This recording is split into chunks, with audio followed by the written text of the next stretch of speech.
नमस्कार दोस्तों, स्वागत है आप लोगों का रोशन सर स्टडी पॉइंट पे। और आज की इस वीडियो में हम इकोनॉमिक्स को समझने वाले हैं। ठीक है, अर्थशास्त्र की हम बात करने वाले हैं।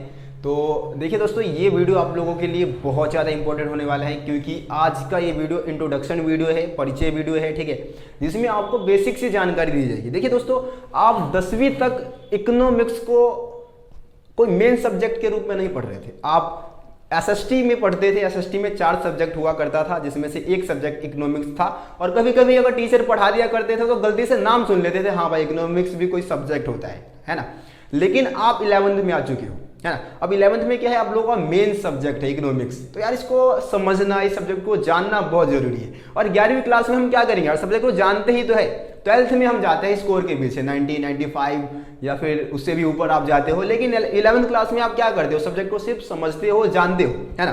तो देखो दोस्तों, आज का ये वीडियो इंट्रोडक्शन वीडियो होने वाला है। इकोनॉमिक्स की वीडियोस भी अपलोड करना स्टार्ट कर दिया हुआ अब। इसके अलावा हिस्ट्री और पोल साइंस की वीडियोस तो बहुत पहले से मैं अपलोड कर रहा हूँ। तो अगर आप हिस्ट्री और पोल साइंस के स्टूडेंट हैं तो आप उन वीडियोस को भी जरूर देखें। डिस्क्रिप्शन बॉक्स में आप लोगों को लिंक मिल जाएगा। इसके अलावा आप अगर मेरे चैनल पर पहली बार आए तो चैनल को सब्सक्राइब कर दीजिए और बेल आइकन को प्रेस कर दीजिए, ताकि मेरे चैनल पे आने वाली सभी वीडियो का नोटिफिकेशन सबसे पहले आप तक पहुंचे। तो चलिए दोस्तों, वीडियो को शुरू करते हैं, टॉपिक को समझना स्टार्ट करते हैं। देखिए, आज की इस वीडियो में हम सबसे पहले बात करने वाले हैं कि यार इकोनॉमिक्स यानी कि अर्थशास्त्र होता क्या है, आखिरकार इसका मतलब क्या है। ठीक है, इसका अर्थ होता क्या है। तो सबसे पहले देखिए दोस्तों, यहाँ पे मैंने लिख दिया है, अर्थशास्त्र एक विषय है।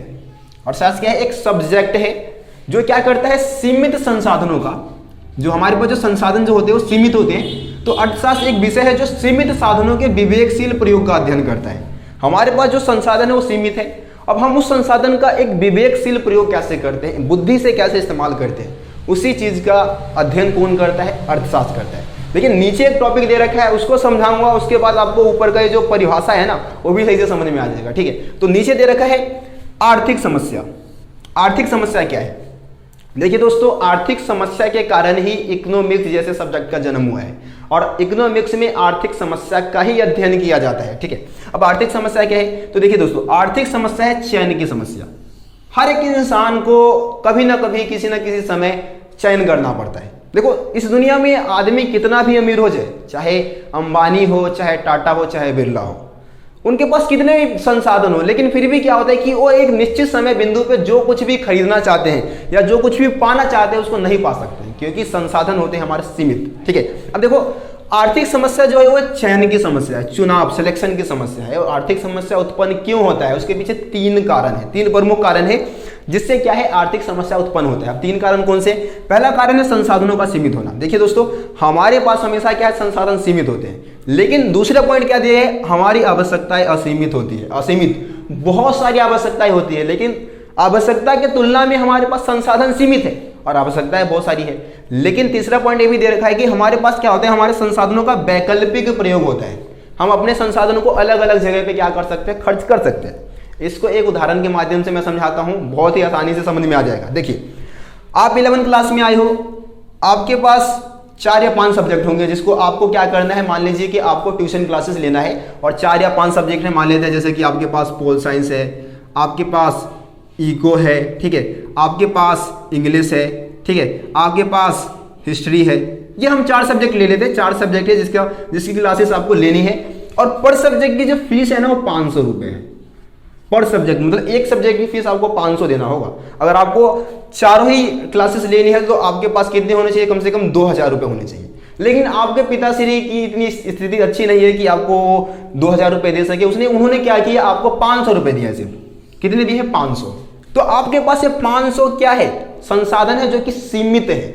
लेकिन आपकी आवश्यकताएं क्या है, असीमित। मतलब आपको पोल साइंस भी पढ़ना है, आपको इकोनॉमिक्स की क्लास लेनी है, आपको इंग्लिश की क्लास भी लेनी है, इसके अलावा आपको हिस्ट्री की क्लास भी लेनी है। तो अब आपको क्या करना होगा, अब चयन करना होगा। अब चयन की समस्या आ गई ना, आपको सेलेक्ट करना होगा कि यार ये 500 रुपये आप कहाँ खर्च करोगे। तो अगर मान लो कि आप एक विवेकशील व्यक्ति हो तो आप उस सब्जेक्ट पे पैसे खर्च करोगे जो सब्जेक्ट आपको बहुत कम समझ में आता है। आप सेल्फ स्टडी से खुद से उस सब्जेक्ट को नहीं समझ सकते हो, तो वहां पे आप पैसे खर्च करोगे। मान लीजिए कि आपको इकोनॉमिक्स सही से समझ में नहीं आता है, तो आप क्या करोगे, उस 500 रुपये को इकोनॉमिक्स पे खर्च कर दोगे, है ना। तो देखिए दोस्तों, यहाँ पे हम तीनों पॉइंट को लेते हैं। हमारे पास क्या था, संसाधन सीमित था, है ना। 500 रुपये क्या है, संसाधन सीमित है। आपकी आवश्यकता असीमित है, मतलब आपको pol science, English, eco, history, ये सारे सब्जेक्ट भी पढ़ने हैं, लेकिन आपके पास क्या है, अपने संसाधन का वैकल्पिक प्रयोग भी आप इस 500 रुपए को क्या कर सकते हो, अलग अलग जगह पे खर्च कर सकते हो। तो इसी को चयन की समस्या या फिर इसको आर्थिक समस्या कहा जाता है। तो मैं उम्मीद करता हूं कि आप लोगों को अर्थशास्त्र का मतलब और आर्थिक समस्या क्या होता है समझ में आ गया होगा। दोस्तों, अब हम समझते हैं कि जो अर्थशास्त्र है यानी कि जो इकोनॉमिक्स है उसको हम कितने भागों में बांटते हैं। मतलब अर्थशास्त्र की भी क्या है, शाखाएं है, ब्रांच है, इसके 2 ब्रांच है जिसकी हम बात करने वाले हैं, 2 शाखाएं हैं, यानी कि हम 2 भागों में अर्थशास्त्र को बांटते हैं और उसके बाद इसका अध्ययन किया जाता है। ठीक है, देखिए दोस्तों, अर्थशास्त्र की अगर हम शाखाओं की बात करें यानी कि इसके विभाजन की बात करें तो अर्थशास्त्र को हम 2 भागों में बांटते हैं।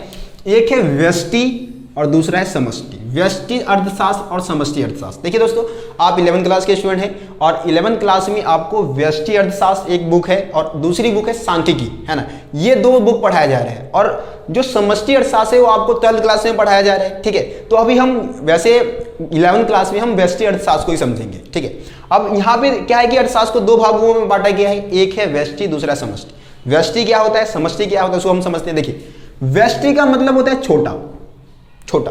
ठीक है, व्यष्टि का अर्थ क्या होता है, छोटा, यानी कि हम किसी भी आर्थिक समस्या का अध्ययन अगर छोटे स्तर पे करते हैं तो वो क्या होगा, व्यष्टि अर्थशास्त्र होगा। छोटे स्तर पे, ज्यादा बड़े लेवल पे नहीं कर रहे, छोटे लेवल पे कर रहे हैं तो वो होगा व्यष्टि अर्थशास्त्र। जैसे कि एक व्यक्तिगत उपभोक्ता की बात करोगे, एक व्यक्तिगत उपभोक्ता का जो सिद्धांत है या उपभोक्ता के हम सिद्धांत को समझने की कोशिश करते हैं, तो क्योंकि एक व्यक्ति की बात हो रही है, यहाँ पे उपभोक्ता को एक व्यक्ति होगा तो वो कौन से अर्थशास्त्र में आ जाएगा, व्यष्टि अर्थशास्त्र में। इसके अलावा एक व्यक्तिगत उत्पादक भी कोई एक व्यक्ति हो सकता है ना।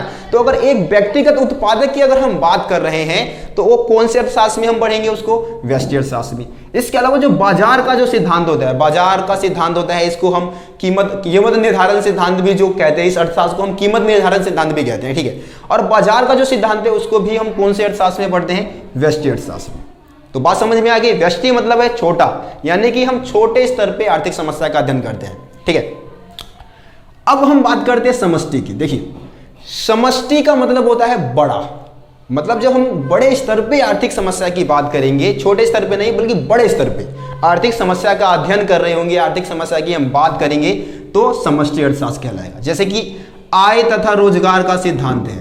ठीक है, आय तथा रोजगार का सिद्धांत को भी हम बड़े स्तर पे पढ़ते हैं। इसके अलावा जीडीपी की जब हम बात करते हैं ना, जीडीपी की बात हम किसी व्यक्तिगत जीडीपी की बात नहीं होती, जीडीपी की बात मतलब पूरे देश की जीडीपी की बात होगी या राज्य की जीडीपी की बात होगी।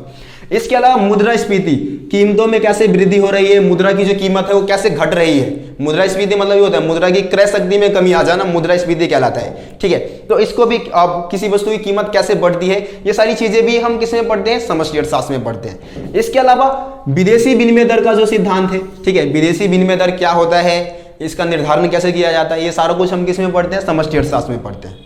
तो ये है व्यष्टि और समष्टि अर्थशास्त्र। देखिए, व्यष्टि का जो क्षेत्र है वो बहुत ज्यादा सीमित होता है ना, ज्यादा विस्तृत नहीं है, सीमित है। लेकिन समष्टि अर्थशास्त्र का क्षेत्र क्या है, बहुत ज्यादा विस्तृत है, मतलब बड़े स्तर पे क्या करता है, आर्थिक समस्या का अध्ययन करता है।